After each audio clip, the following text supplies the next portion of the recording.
नमस्कार दोस्तों, स्वागत है आपका अपने चैनल GK25 ट्रिक्स पर। आज की इस वीडियो में हम सामान्य प्रबंधन यानी जनरल मैनेजमेंट के कुछ क्वेश्चंस लेके आए हैं जो कि परीक्षा में पूछे जा सकते हैं और बहुत ही ज़्यादा इंपॉर्टेंट है क्योंकि इसी तरह के प्रश्न पूछे जा रहे हैं। तो वीडियो को पूरा देखिएगा और अगर वीडियो अच्छी लगे तो लाइक ज़रूर करिएगा। तो आइए स्टार्ट करते हैं फर्स्ट क्वेश्चन के साथ। पहला प्रश्न है, प्रदर्शन प्रभाव के अंतर्गत मांग वक्र होता है। ऑप्शन है ऊपर की ओर झुका हुआ, क्षैतिज, नीचे की ओर झुका हुआ या कोई भी नहीं। तो प्रदर्शन प्रभाव जो वक्र होता है, उसका मांग वक्र होता है, वो कैसा होता है? वो ऊपर की ओर झुका हुआ होता है। याद रखिएगा, ऊपर की ओर झुका हुआ। ये प्रश्न जो है पूछा जा सकता है आपसे। तो प्रदर्शन प्रभाव होता क्या है? मांग का प्रदर्शन प्रभाव समाज के अन्य व्यक्तियों के उपभोग प्रतिरूप का अनुकरण करने के लिए एक व्यक्ति की प्रवृत्ति को संदर्भित करता है। प्रदर्शन प्रभाव के मामले में मांग का नियम लागू नहीं होता है। तो जो प्रदर्शन प्रभाव है वो कहता है समाज के अन्य व्यक्तियों के उपभोग प्रतिरूप का अनुकरण करने के लिए एक व्यक्ति की प्रवृत्ति को संदर्भित करता है। यानी कि कोई भी व्यक्ति है जो भी किसी वस्तु का जो उपभोग करता है तो उसका एक तरह से जो रेशो है प्रति व्यक्ति, वही जो है मांग वक्र कहलाता है। अगला प्रश्न है, ई वाणिज्य में B2B क्या है? ऑप्शन है व्यवसाय से व्यवसाय, उपभोक्ता से व्यवसाय, व्यवसाय से उपभोक्ता या व्यवसाय से बिल्डर्स। तो देखिए B2B अगर हम इसका फुल फॉर्म देखें तो बिजनेस टू बिजनेस होता है, यानी व्यवसाय से व्यवसाय, बिजनेस टू बिजनेस, याद रखिएगा। B2B में वाणिज्य सबसे तेज़ी से बढ़ते बिक्री मॉडल में से एक है। B2B ई वाणिज्य या व्यवसाय से व्यवसाय, इलेक्ट्रॉनिक कॉमर्स व्यवसायों के बीच ऑनलाइन लेन देन के माध्यम से वस्तुओं या सेवाओं की बिक्री है।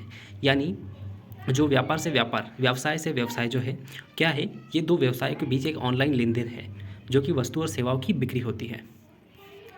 अगला प्रश्न है, रिटर्न की लेखा दर को इस रूप में भी जाना जाता है। ऑप्शन है वरीयता शेयर पर रिटर्न, नियोजित पूंजी पर रिटर्न, ऋण पर रिटर्न या इक्विटी शेयर पर रिटर्न। तो रिटर्न की जो रेखा दर है उसको किस रूप में जाना जाता है? नियोजित पूंजी पर रिटर्न के रूप में जाना जाता है। रिटर्न लेखा, नियोजित पूंजी रिटर्न। पूंजीगत परियोजनाओं के मूल्यांकन के लिए कुछ तरीके हैं। उन्हें पारंपरिक तरीकों के साथ साथ आधुनिक विधि के रूप में वर्गीकृत किया गया है, जिसमें पारंपरिक विधि है वो क्या है? इस पद्धति में रिटर्न की केवल एक विधि लेखांकन दर है, यानी सिर्फ एक विधि होती है रिटर्न के लिए, जिसे ARR कहा जाता है। रिटर्न की लेखांकन दर को नियोजित पूंजी पर रिटर्न के रूप में भी जाना जाता है, क्योंकि यह दर्शाता है कि छूट कारक पर विचार किए बिना एक परियोजना कितना वार्षिक रिटर्न देती है। यानी कि किसी भी उत्पाद पर अगर हम डिस्काउंट देते हैं तो डिस्काउंट देने के बाद भी हमें वर्ष में कितना रिटर्न मिलेगा, तो ये जो होता है वो ARR होता है। अगला प्रश्न है, प्रबंधन का कौन सा स्तर नियोजन और आयोजन में अधिक समय व्यतीत करता है? ऑप्शन है शीर्ष प्रबंधन, माध्यमिक प्रबंधन, निचला प्रबंधन या कोई भी नहीं। तो प्रबंधन का जो सबसे ऊंचा जो शीर्ष जो प्रबंधन होता है वो नियोजन और आयोजन में अधिक समय व्यतीत करता है। शीर्ष प्रबंधन, ये सिंपल सा क्वेश्चन है। प्रबंधन कार्यों के समन्वय और प्रशासन की प्रक्रिया है जो संगठन के लक्ष्यों को प्राप्त करने के लिए आवश्यक है। इसे संसाधनों की मदद से चीज़ों को बनाने की कला के रूप में भी जाना जाता है। अगला प्रश्न है, जब एक वस्तु की कीमत में कमी के कारण दूसरी वस्तु की मांग घट जाती है तो ये वस्तु क्या कहलाती है? इस प्रकार की वस्तुओं को जो है स्थापन्न वस्तुएं कहते हैं। स्थापन्न वस्तुएं वह वस्तु होती है जिसमें एक वस्तु की कीमत में कमी आने के कारण दूसरी जो वस्तु है उसकी भी मांग कम होने लगती है। अब देखिए, इसी प्रश्न में एक और आंसर, मतलब एक नया प्रश्न बनता है, वो ऐसा कि देखिए इसमें क्या लिखा है, वस्तु की कीमत में कमी के कारण दूसरी वस्तु की मांग घटती है।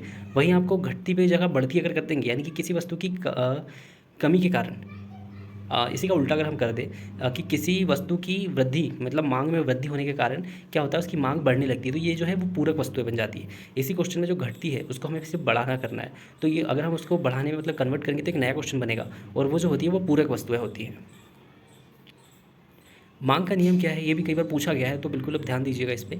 मांग का नियम, यदि किसी उपभोक्ता की वस्तु की मांग उसी दिशा में चलती है जिस दिशा में उपभोक्ता की आय होती है, तो उस वस्तु के लिए उपभोक्ता की मांग का वस्तु की कीमत से व्युत्क्रमानुपात संबंध होना चाहिए। यानी मांग का नियम क्या है, जैसे मान लीजिए कि कोई व्यक्ति जो है 10 रुपये कमा रहा है और उसकी जो मांग है वो भी 10 रुपये के बराबर आती है, तो इसी को जो है मांग का नियम कहा जाता है। यानी उसकी आय के अनुरूप जो है वस्तु की उपभोक्ता की जो है उसकी मांग होती है। अगला प्रश्न है, प्रबंधन के किस कार्य के तहत विभिन्न पदों के बीच संबंध को समझाया गया है? ऑप्शन है नियोजन, संचार, संगठन या पर्यवेक्षण। प्रबंधन के कार्य के विभिन्न पदों के बीच संबंध जो है संगठन कहलाता है। संबंध यानी जो जो भी किसी भी अगर फर्म में हम काम कर रहे हैं तो कई लोगों के बीच क्या होता है, संगठन होता है, और संगठन जो है प्रबंधन को बढ़ावा देता है।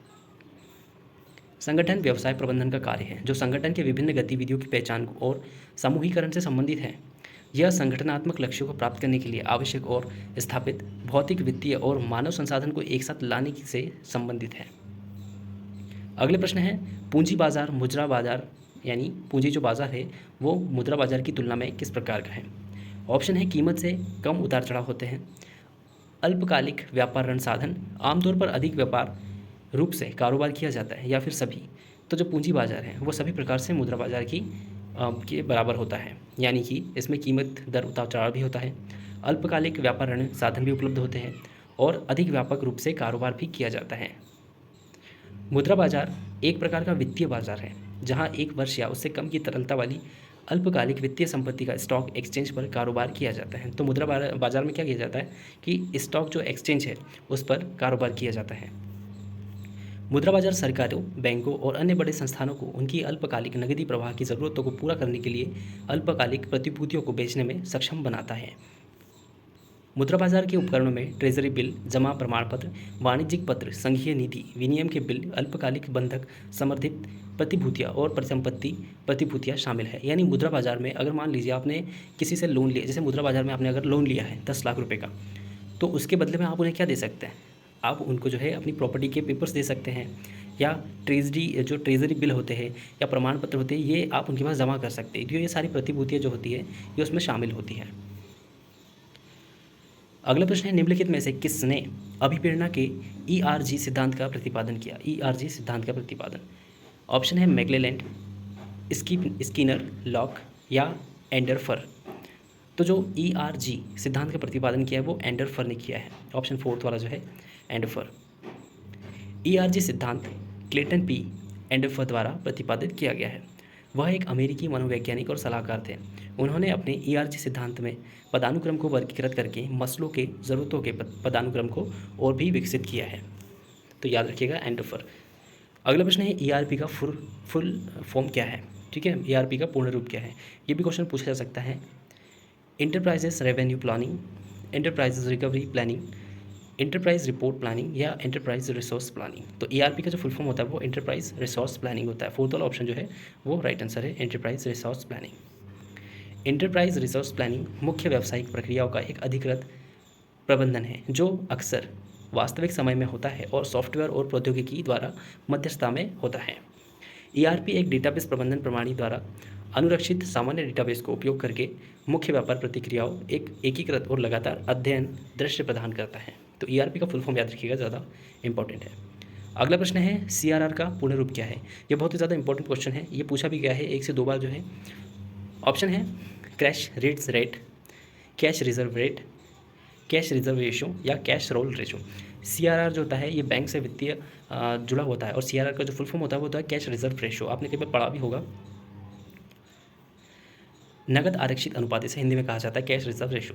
वाणिज्यिक बैंकों को केंद्रीय बैंक के पास भंडार के रूप में जमा की एक निश्चित न्यूनतम राशि रखनी होती है। यानी कि जो कमर्शियल बैंक होते हैं जैसे state bank of India, Punjab bank, ये जो बैंक होते हैं छोटे जिनको वाणिज्यिक बैंक कहा जाता है, तो ये क्या करते हैं कि अपने इनके पास जितना भी पैसा जमा होता है उनमें से एक न्यूनतम राशि जो है ये अलग से सेव रख देते हैं। ये जो पैसा है मतलब ये जो राशि है या तो ये रिजर्व बैंक के पास रखते हैं या अपने पास लॉकर में रखते हैं, और ये उनको रखना ही होता है, ये कंपलसरी होता है, ताकि अगर कभी बैंक को लोन लेने की ज़रूरत आती है तो उस ज़रूरत से बचने के लिए जो है इसको रखा जाता है।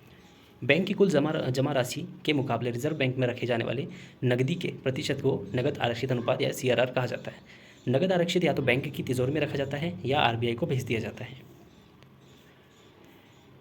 अगला प्रश्न है, किसी कंपनी का नगद प्रवाह विवरण तैयार करते समय चालू वर्ष का प्रस्तावित लाभांश होगा। ऑप्शन है निवल लाभ में जोड़ा जाता है, निवल लाभ में से घटाया जाता है, परिचालन गतिविधियों के रूप में जमा किया जाता है या अभिलेखित नहीं किया जाता है। तो किसी भी कंपनी का जो नगद प्रवाह विवरण होता है जो तैयार करते समय जो है चालू वर्ष का जो वास्तविक जो लाभांश होता है वो क्या होता है, अभिलेखित नहीं किया जाता है। तो याद रखिएगा कि इस चालू वर्ष का जो प्रस्तावित जो लाभांश होता है उसको मतलब नोट नहीं किया जाता है, उसका कोई लेखा नहीं होता है।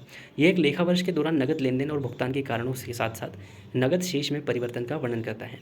नगद प्रवाह विवरण 3 मुख्य शीर्षकों के तहत अंतर्गत और बहिर्वाह का वर्णन करता है। और इसमें 3 जो मुख्य शीर्षक है वो कौन कौन से हैं? परिचालन गतिविधियाँ, वित्तीय गतिविधियाँ और निवेश गतिविधियाँ।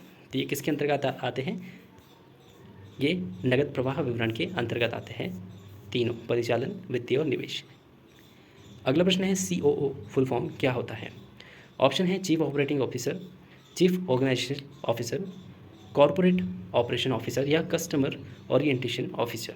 तो COO का जो फुल फॉर्म होता है चीफ ऑपरेटिंग ऑफिसर या मुख्य परिचालन अधिकारी। तो मुख्य परिचालन जो अधिकारी है एक कंपनी के दिन प्रतिदिन के संचालन की देखरेख के लिए जिम्मेदार एक वरिष्ठ कार्यकारी होता है। मतलब ये CEO के पद के ही लगभग बराबर होता है या उससे थोड़ा कम होता है। COO आमतौर पर मुख्य कार्यकारी अधिकारी CEO के बाद दूसरे स्थान पर होता है और कंपनी की रणनीति को क्रियान्वित करने और यह सुनिश्चित करने के लिए जिम्मेदार होता है कि संगठन के लक्ष्यों और उद्देश्यों को पूरा किया जाता है या फिर कहीं पर किसी प्रॉब्लम का मतलब कोई भी प्रॉब्लम अगर फेस होती है तो उसका जो है निवारण भी COO द्वारा किया जाता है। अगला प्रश्न है पूंजीवादी अर्थव्यवस्था में उत्पादन का पैटर्न नियंत्रित यानी निर्धारित किया जाता है मांग और आपूर्ति शक्तियों द्वारा, केंद्रीय प्राधिकरण द्वारा, फर्म के मालिकों के निर्णयों के अनुसार या समाज के रीति रिवाजों के अनुसार। पूंजीवादी अर्थव्यवस्था में उत्पादन का जो पैटर्न है वो मांग और आपूर्ति शक्तियों द्वारा किया जाता है। यानी उत्पादन का पैटर्न कब होगा? जैसे मांग और आपूर्ति, जितनी मांग बढ़ेगी उस हिसाब से जो है उसका उत्पादन किया जाएगा और उसकी आपूर्ति को किया जाएगा। तो ये जो होता है मांग और आपूर्ति से। पूंजीवाद को अक्सर एक आर्थिक प्रणाली के रूप में जाना जाता है जिसमें निजी अभिनेता अपने हितों के अनुसार संपत्ति का स्वामित्व और नियंत्रित करते हैं। यानी कि जो भी पूंजीवाद का जो मालिक होता है यानी जिसकी परिसंपत्ति जिसकी पूंजी होती है वो क्या करता है? इसे पूरी तरह से नियंत्रित करता है और मांग और आपूर्ति स्वतंत्र रूप से बाजारों में कीमतों और इस तरह की निर्धारित करते हैं जो समाज के सर्वोत्तम हितों के सेवा कर सके।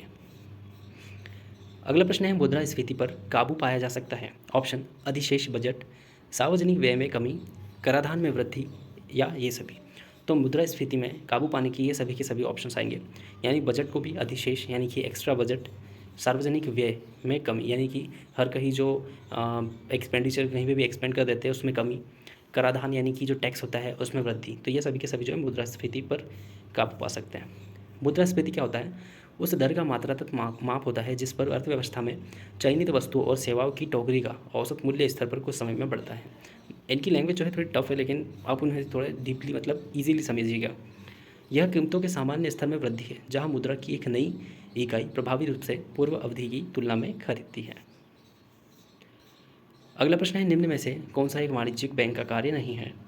यानी कमर्शियल बैंक्स का जो है काम नहीं है। आप इसका आंसर खुद बता सकते हैं। कमर्शियल बैंक्स जो होते हैं जैसे कि जैसे हमारे जो लोकल बैंक्स हैं मतलब जो लोन प्रोवाइड कर सकते हैं जहाँ पे हम अपना खाता खोल सकते हैं, ये वाणिज्यिक बैंक होते हैं। जैसे state bank of India, Punjab bank, bank of India, bank of Baroda, Allahabad bank.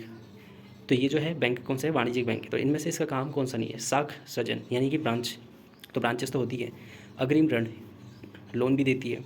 Agency के कार्य ये भी होते हैं। क्या नोट जारी करते हैं? वाणिज्यिक बैंक जो है नोट जारी नहीं करते हैं। तो ऑप्शन थर्ड वाला जो है राइट आंसर होगा।